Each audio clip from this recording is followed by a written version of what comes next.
What's up internet, here we go again. Kali ini kita akan membahas alur sebuah film kisah nyata yang berjudul Spirit Homecoming. Film ini menceritakan tentang seorang gadis cantik asal Korea yang menjadi bulan-bulanan puluhan pasukan Jepang karena kecantikannya. Ia pun didesak untuk menjadi seorang wanita callingan karena desanya saat itu berada di bawah tekanan Jepang. Lantas bagaimanakah cerita selengkapnya? Langsung aja kita masuk ke dalam alur ceritanya.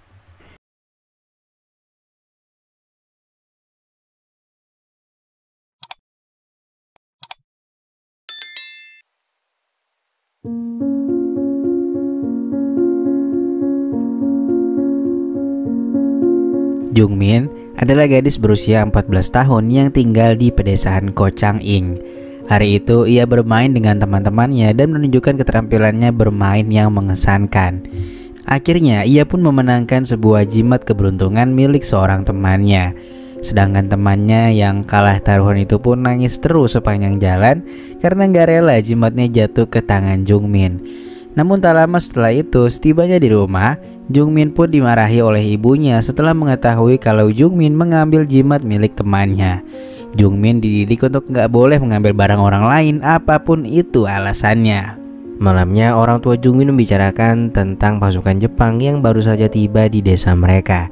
Orang tuanya sangat khawatir karena pasukan Jepang biasanya mengumpulkan para gadis penduduk desa untuk dijadikan seorang wanita callingan. Keesokan harinya terlihat rumah Jungmin yang kedatangan sekelompok pasukan Jepang. Mereka menanyakan keberadaan Jungmin untuk dibawa ke camp mereka. Jungmin yang saat itu baru pulang bermain diberi kode oleh ibunya untuk segera pergi. Namun di sini Jungmin gak ngerti dan malah menghampirinya. Ketika di dalam rumah, Jungmin pun diberi jimat keselamatan oleh ibunya. Dan akhirnya karena tak punya pilihan lain, Jungmin pun dibawa para pasukan Jepang itu dengan dalih Jungmin akan diberikan pendidikan dan kehidupan yang lebih layak oleh pemerintahan Jepang. Di sini orang tuanya tahu sebenarnya apa yang akan terjadi pada Jungmin. Namun lagi-lagi mereka cuma bisa pasrah. Singkat cerita, Jungmin dibawa berangkat menuju Cina dengan menggunakan kereta. Di sana Jungmin juga bertemu dengan beberapa gadis seusianya yang senasib juga dengan dirinya. Jungmin di sana bertemu dengan Yonghee. Mereka saling berkenalan satu sama lain. Jungmin yang melihat Yonghee terus menangis kemudian meminjamkan jimat pemberian ibunya ke Yonghee semata-mata hanya untuk menenangkannya saja.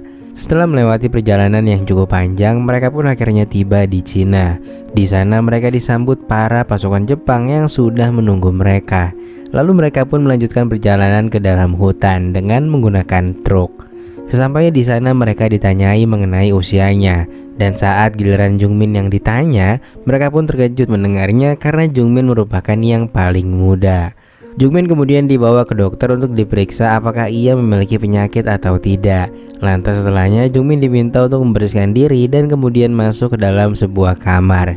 Tanpa berbasa-basi, ia pun langsung disuruh berpusreng dengan seorang petinggi militer. Dan kejadian ini terus-terusan mereka alami sepanjang tahun cuy.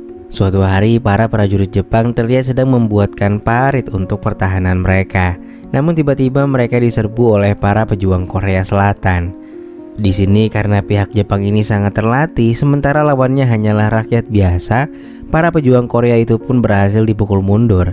Namun perlawanan yang tak berimbang dan sangat tiba-tiba itu juga lumayan menelan korban banyak dari Jepang maupun Korea. Sementara itu Jungmin terlihat tengah tertidur. Kemudian masuklah seorang prajurit yang bertampang lugu. Ia bernama Tanaka. Berbeda dengan yang lain, Tanaka ini masih mempunyai nurani. Ia memilih untuk tak mempusreng Jungmin karena ia teringat oleh adik perempuannya yang seumuran dengannya. Jungmin mengatakan sebenarnya jauh dari lubuk hatinya, Tanaka ingin sekali membantu Jungmin keluar dari sini. Tapi apa daya, ia juga takut jikalau dirinya nanti dianggap sebagai pengkhianat. Di siang harinya, para gadis terlihat berkumpul di sebuah sungai. Di sana terdapat salah seorang gadis yang mengalami stres parah akibat mengalami banyak tekanan. Kemudian mereka pun saling menghibur diri dan bernyanyi sepanjang hari. Tak hanya dibuat sebagai ladang berpusreng saja, mereka juga diminta untuk melakukan pekerjaan yang berat.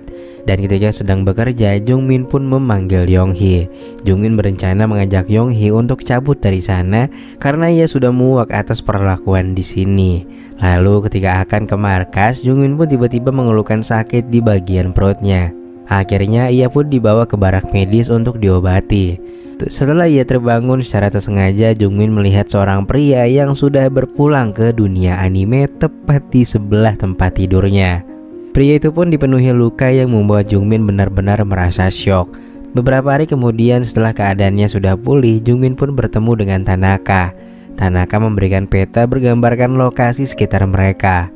Di sana, Tanaka berniat membantu Jungmin untuk pergi dari sini. Ia juga berpesan agar Jungmin lebih berhati-hati karena Jepang mempunyai mata-mata yang sangat banyak. Malamnya, Jungmin dan para teman lainnya bersiap untuk pergi. Nggak lama setelah itu, para penjaga menyadari bahwa beberapa gadis menghilang setelah kamarnya dicek satu persatu. Alarm pun dibunyikan untuk membangunkan para penjaga. Dan ketika mereka sudah sampai di tengah perjalanan, Jungmin pun baru menyadari kalau salah satu teman mereka ada yang tertinggal. Jungmin bersama beberapa temannya memutuskan untuk kembali mencari keberadaan temannya itu. Tak lama kemudian, Jungmin dan Yonghee pun melihat temannya yang ketahuan. Mereka pun mendapatkan hukuman yang cukup parah. Karena merasa kasihan pada temannya, akhirnya Jungmin dan Yonghee pun memilih untuk kembali, sementara teman-temannya yang lain memilih untuk melanjutkan pelariannya. Lantas para gadis pun langsung dikumpulkan keluar markas. Mereka ditanya satu persatu perihal siapa yang membantu kejadian barusan. Mereka sama sekali tak ada yang menjawab. Mereka pun diminta untuk melepaskan semua yang mereka gunakan, dan setelah itu mereka ditinggalkan tanpa adanya makanan dan juga minuman selama seharian. Keesokan lusanya, para gadis banyak yang mengalami sakit. Mereka pun dibawa ke suatu tempat menggunakan truk. Di sana mereka disortir karena sudah tak layak lagi untuk dijadikan wanita callingan. Sesaat kemudian mereka pun tiba di hutan. Dan bukan mendapat perawatan, mereka justru akan dipulangkan ke dunia anime cuy. Di sana Tanaka yang baik hati ini pun diminta untuk memulangkan mereka. Namun ketika itu Tanaka malah nge-freeze karena teringat akan adiknya di rumah.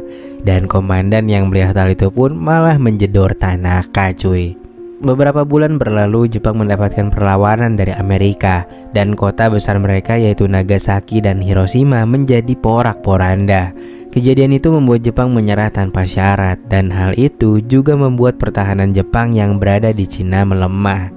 Tentunya momen itu memaksa mereka yang berada di luar negeri termasuk di Indonesia harus kembali ke Jepang lagi. Para gadis yang tersisa seperti Jungmin dan Yonghee pun akhirnya dikumpulkan di suatu tempat. Dan mereka rencananya akan dipulangkan ke dunia anime. Tentunya itu semua dilakukan untuk menghilangkan saksi-saksi di lapangan cuy. Beruntungnya beberapa detik sebelum dimulai, para prajurit Korea datang dan berhasil memukul mundur prajurit Jepang. Jungmin dan Yonghee pun berhasil menyelamatkan diri. Mereka pun bertemu prajurit Korea dan akan dievakuasi. Namun sebelum masuk mobil, tiba-tiba seorang prajurit Jepang ini muncul dan ingin menjedor Yonghee. Di sini Jungmin yang melihat hal itu pun justru melindungi Yonghee, dan itu malah mengenai dirinya. Pada akhirnya saat itu juga Jungmin pun berpulang ke dunia anime. Scene kemudian berpindah jauh ke masa depan, tepatnya 45 tahun kemudian. Di sini diperlihatkan seorang ibu sedang mendatangi tabib untuk mengobati putrinya karena menjadi korban pemerkosaan. Hal tersebut pun menimbulkan rasa traumatik yang mendalam sehingga sampai detik ini ia menjadi gadis yang pendiam dan tak mau berbicara. Ibunya itu menyerahkan putrinya sepenuhnya kepada tabib untuk diobati dan menginap di sana. Dan gadis ini bernama Eunkyung. Singkat cerita, setelah sekian lama menjadi murid dari si tabib, secara nggak langsung ilmu dari si tabib itu pun juga menurun kepada Eunkyung. Dan ternyata dia itu memiliki indera keenam cuy. Keesokan harinya, ibu tabib dan Eunkyung pergi ke rumah temannya yang ternyata itu adalah rumahnya Yonghee yang sudah menua cuy. Yonghee kini menjadi tukang pembuat jimat. Dan di sini Eunkyung pun tertarik dengan sebuah jimat. Namun setelah itu ia langsung pingsan setelah memegang salah satu jimat. Samar-samar Engkyung melihat kejadian di masa lampau yang dimana para prajurit Jepang ini mempusreng para gadis remaja secara sabrut. Mendengar ucapan Engkyung, Yeonhee pun langsung terdiam. Ia teringat kembali kejadian kelam yang dialaminya di masa lampau. Dan ternyata jimat yang dipegang olehnya adalah milik si Jungmin yang berhasil Yeonhee simpan sampai saat ini cuy. Keesokan harinya, Tabib dan juga Engkyung kembali ke kuil untuk melakukan ibadah seperti biasanya. Namun tak disangka Yeonhee juga hadir pada ritual itu untuk mendoakan para orang terdekatnya yang kini telah tiada. Gak lama kemudian Engkyung malah mengalami kerasukan, dan rupanya yang masuk itu adalah si Jungmin. Jungmin pun kemudian berbicara dengan Yeonhee. Ia pun memberi pesan untuk selalu bersyukur karena diberi usia yang panjang dan selamat dari insiden memilukan di masa lampau. Mereka berdua juga mengingat kejadian yang memisahkan keduanya, yaitu di saat Jungmin tertembak dan menghembuskan nafas terakhir tepat di pangkuan Yeonhee. Yeonhee yang tak kuasa menahan rasa sedihnya akhirnya terjatuh pingsan, dan saat itu Engkyung pun langsung tersadar. Ia kemudian membantu Yeonhee untuk melepaskan rasa bersalahnya kepada Jungmin. Dan setelah itu ia bersama dengan tabib dan para jemaat yang lainnya mendoakan para roh korban di masa lampau agar dapat berpulang dengan tenang.